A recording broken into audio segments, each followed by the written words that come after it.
है प्रसिद्ध बागेश्वर धाम में पीठाधीश्वर धीरेन्द्र शास्त्री का बड़ा बयान सामने आया है। जब वक्फ बोर्ड हो सकता है तो सनातन हिंदू बोर्ड क्यों नहीं? हिंदुओं की सहनशीलता देखकर हमारा खून उबल रहा है। वहीं उन्होंने आगे कहा कि भारत सरकार से हिंदू बोर्ड बनाए जाने की मांग रखता हूं। बड़ी खबर आपको बता रहे हैं, ये बयान दर्ज करवाया है प्रसिद्ध बागेश्वर धाम में पीठाधीश्वर धीरेन्द्र शास्त्री ने, और उन्होंने अपने बयान में कहा है कि अगर वक्फ बोर्ड हो सकता है तो सनातन हिंदू बोर्ड क्यों नहीं हो सकता, और हिंदुओं की सहनशीलता देखकर मेरा खून उबल रहा है और भारत सरकार से वह मांग करते हैं कि हिंदू बोर्ड बनाया जाए। बड़ी खबर बता रहे हैं, ये तमाम बातें अपने बयान में कही है धीरेन्द्र शास्त्री ने। प्रसिद्ध बागेश्वर धाम के पीठाधीश्वर हैं धीरेन्द्र शास्त्री, जिन्होंने अपने बयान में कहा है कि अगर वक्फ बोर्ड हो सकता है तो सनातन हिंदू बोर्ड क्यों नहीं हो सकता। इसी के साथ उन्होंने सरकार से मांग की है कि हिंदुओं के लिए भी एक हिंदू बोर्ड बनाया जाना चाहिए। भारत सरकार से उन्होंने ये मांग कर दी है कि हिंदुओं के लिए हिंदू बोर्ड बनाना चाहिए, और उन्होंने ये भी कहा कि हिंदुओं की सहनशीलता देखकर हमारा खून खौलता है। वक्फ बोर्ड को निशाना बनाते हुए उन्होंने तमाम बातें अपने बयान में की है, और उन्होंने कहा है कि अगर वक्फ बोर्ड हो सकता है तो सनातन हिंदू बोर्ड क्यों नहीं हो सकता। इसी के साथ उन्होंने कहा कि मैं भारत सरकार से मांग करता हूं कि हिंदुओं के लिए हिंदू बोर्ड भी बनाना चाहिए।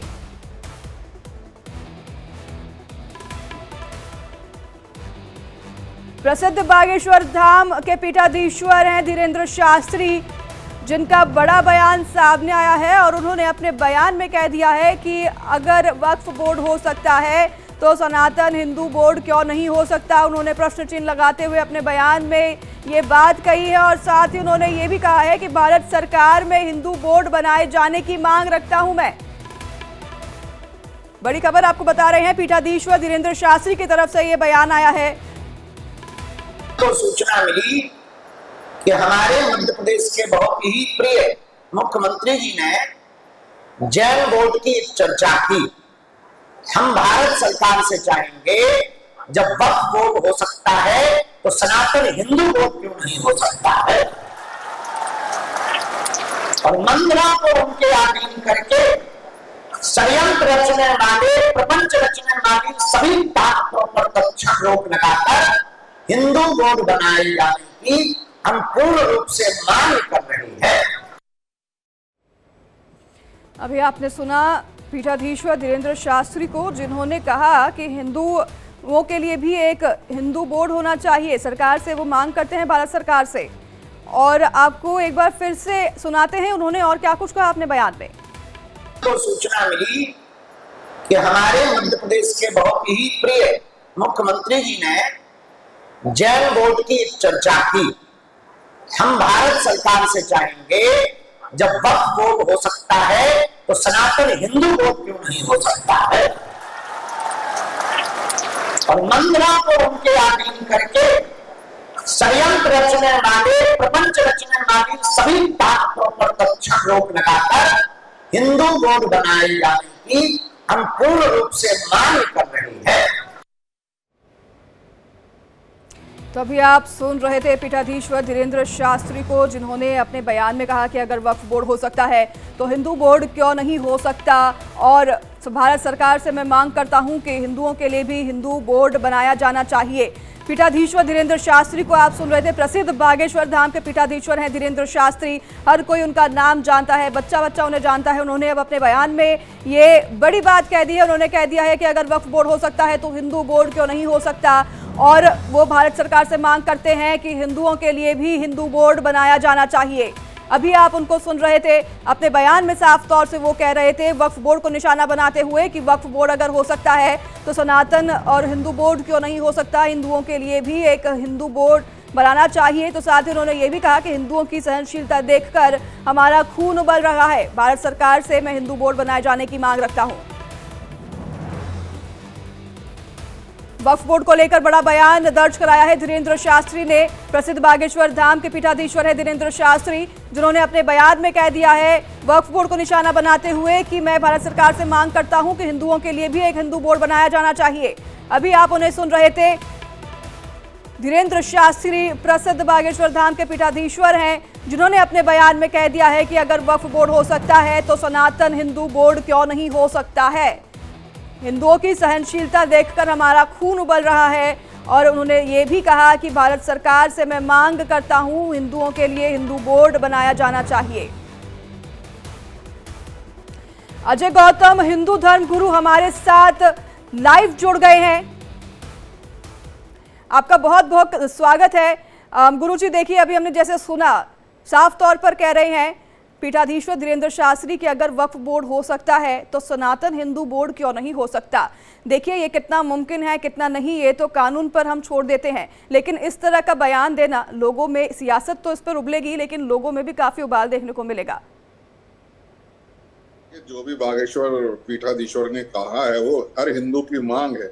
जब देखिए देश की जो अल्पसंख्यक आबादी है, जिसका देश की तरक्की में और इन सब चीजों में कोई रोल नहीं है, उनके लिए उनकी सुविधा और उनकी धार्मिक स्वतंत्रता की सुरक्षा के लिए अगर वक्फ बोर्ड हो सकता है तो सनातन धर्म जो देश का सबसे बड़ा धर्म है, विश्व का सबसे बड़ा धर्म है, देश की सबसे बड़ी बहुसंख्यक आबादी है, उसकी धार्मिक अधिकारों की रक्षा के लिए, सुरक्षा के लिए, मूर्ति पूजा के लिए, पूजा प्रसाद व्यवस्था के लिए, उसकी सनातन धर्म की मान्यताओं की रक्षा के लिए एक हिंदू सनातनी धर्म बोर्ड होना आवश्यक है। और इसको यह कोई ऐसा नहीं है कि कोई पॉसिबल नहीं है।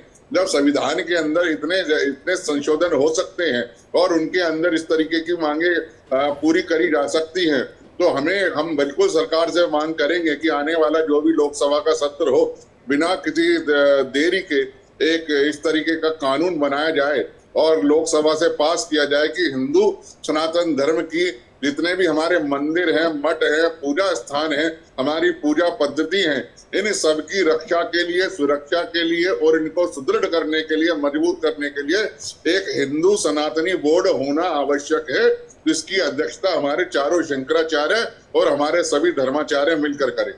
नहीं, लेकिन गुरुजी देखिए, देश में लड़ाई तो इसी बात की है कि किसी भी धर्म को लेकर ना कोई कानून होना चाहिए और ना ही कोई बोर्ड होना चाहिए। तो अगर हम ऐसी बातें करते हैं तो मतलब वक्फ बोर्ड, जिस पर अब हम कोशिश कर रहे हैं कि नया बिल पास हो, अगर हम ऐसी बातें कर रहे हैं सनातन हिंदू बोर्ड भी बनाया जाए तो वक्फ बोर्ड भी होगा, तो और एक धर्म का एक नया बोर्ड बन जाएगा देश में। नहीं, देखिए बात समझिए, सिख धर्म जो है, सिख धर्म के गुरुद्वारों की व्यवस्था करने के लिए गुरुद्वारा प्रबंधक कमेटी है, सरकार उसको मान्यता देती है। जितने भी चर्च हैं उनकी मैनेजमेंट करने के लिए वहां पर उनका अपना क्रिश्चियन बोर्ड है, सरकार उसको मान्यता देती है। जितने भी मुस्लिम धर्म की चाहे वक्फ प्रॉपर्टीज हैं, चाहे वो कब्रिस्तान है या मदरसे हैं या मस्जिद है, उनकी व्यवस्था करने के लिए वक्फ बोर्ड है, सरकार उसके लिए पैसा भी देती है, मान्यता भी देती है।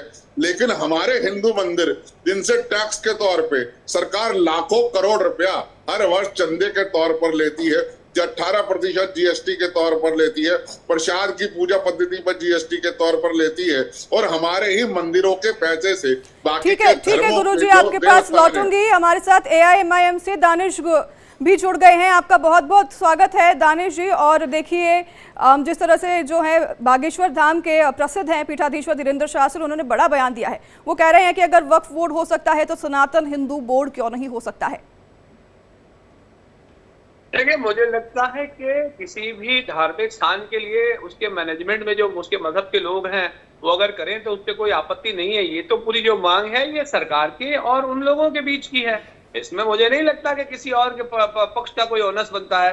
जैसे इन्होंने वक्फ में जिस तरीके से QR कोड, वक्फ के खिलाफ एक QR कोड खोला था, हम तो उसी बात पे आके खड़े हैं कि आपको ना QR कोड में उसमें कोई लेना था ना देना था, क्योंकि ये तो मामला था, पार्टी सरकार थी एक तरफ और दूसरी तरफ मुसलमान थे, तो उसमें भी ये कूद रहे थे। तो हम तो ये चाहते हैं कि वो करे तो उससे कोई प्रॉब्लम नहीं है, लेकिन अगर अभी इसका कोई विरोध करेगा QR कोड की तरह तो फिर वो बीच में कूदने लगे जाएंगे कि देखिए ये कह रहे हैं वो कह रहे हैं। तो दिक्कत ये है कि वो अपना जो है उसके लिए भी वो चाहत करते हैं कि जो कुछ हमारा है वो हमारा ही है, और दूसरे किसी का कुछ है उसमें भी हस्तक्षेप करेंगे। तो ये दो चीजें तो नहीं हो सकती ना। नहीं, लेकिन दानिश जी यहाँ पर वक्फ बोर्ड में भी हम देख रहे हैं, जैसे कि अभी एक और ताज़ा खबर है, दिल्ली में कई मंदिरों पर वक्फ बोर्ड जाकर कह रहा है कि ये हमारी ज़मीन है, जबकि दिल्ली में जो मंदिर है वो जब स्थापना हुई थी वो बहुत पहले से स्थापना हुई थी, और ये भी कहना है वहाँ पर जो भी पंडित हैं कि ये हमने भारत सरकार से ज़मीन ली थी। अब इस पर वक्फ बोर्ड जाकर अपना दावा कर रहा है कि ये हमारी ज़मीन है। देखिए मैं आपको एक बात बताऊं कि कोई भी दावा जो है ना हवा में नहीं होता। अदालत में कोई भी, या तो ट्रिब्यूनल में अगर जाना है या फिर सिविल कोर्ट में जाना।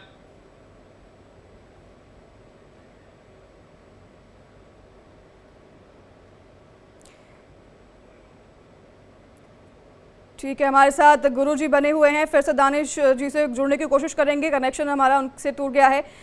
अभी हम सुन रहे थे गुरुजी, आप देख रहे थे कि उनका भी कहना है, और साफ तौर पर जब धीरेन्द्र शास्त्री कह रहे हैं कि हमें हिंदुओं के लिए भी एक हिंदू बोर्ड बनाना चाहिए, इसमें काफ़ी सारी कानूनी कार्रवाई भी होगी, और हिंदू बोर्ड जब बनेगा उसके बाद भी काफ़ी मुश्किलें सामने आएगी। नहीं देखिए, ऐसी बात नहीं है। मेरा ये मानना है वक्फ बोर्ड जैसी तो कोई चीज होनी ही नहीं चाहिए। वो क्यों नहीं होनी चाहिए? आप समझिए 1400 साल पहले या तकरीबन 900 से 1000 साल पहले की हिस्ट्री है, जब इस देश के अंदर जो मुगल आए, तुर्क आए, खिल्जी आए, ये सब चोर थे, लुटेरे थे, उचक्के थे। ये इस देश में लूटपाट करने के उद्देश्य से आए, यहाँ की जो जमीन थी उस पर कब्जा किया, गैर कानूनी इमारतें बनाई और ये लोग चले गए। आज यहाँ का रहने वाला मुसलमान कोई अरब से तो आया नहीं है, यहाँ का रहने वाला मुसलमान कोई तुर्क और उज्बेकिस्तान से तो है नहीं। तो सवाल ये है कि यहीं की जमीन लेके, यहीं की जमीन पे कब्जा करके उसको वक्फ डिक्लेयर करने का अधिकार इन्होंने दिया। लेकिन अधिकार तो सरकार ने दिया है गुरुजी। जब आजाद हुआ था हमारा देश, तो वक्फ बोर्ड को जो आजाद अधिकार दिए गए थे वो हमारी भारत सरकार के द्वारा ही दिए गए थे। वही मैं बता रहा हूँ, ये सब अपीजमेंट के कारण दिए गए थे। क्या आप मुझे बताइए वक्फ बोर्ड क्या है? वक्फी कौन है? आज दिल्ली की जामा मस्जिद का केस दिल्ली हाईकोर्ट के अंदर पेंडिंग है। जो दिल्ली की जामा मस्जिद है, अब वो कहते हैं शाहजहां के टाइम की बनी हुई मस्जिद है। आज तक एक डॉक्यूमेंट नहीं है कि उसको वक्फ करने वाला कौन हो। इतने साल, 500-600 साल से पुराना मामला चल रहा है, लेकिन वक्फी कौन है ये पता नहीं। वक्फ का एक्ट का मतलब ये है कि आपने किसी के भी घर को खुद आपने माना, आपके वक्फ बोर्ड का जो चेयरमैन होगा वो ये घोषित कर देगा ये जमीन वक्फ की है। अब आप साबित करिए ये वक्फ नहीं है। ये किस तरीके का कानून है भैया? ना सिविल कोर्ट के अंदर आपको जाने की परमिशन। कितने लोग हैं? दानिश जी हमारे साथ जुड़ गए गुरुजी, उनसे ही रिएक्शन लेते हैं आपके इस बात का। जी दानिश जी। देखिए मैं आपको एक बात बताऊं, ये जितने भी लोग हैं ना, दरअसल ये लोगों को बरगलाने का काम कर रहे हैं, चाहे ये अपने आप को धर्म गुरु कह रहे हैं या कुछ भी कह रहे हैं।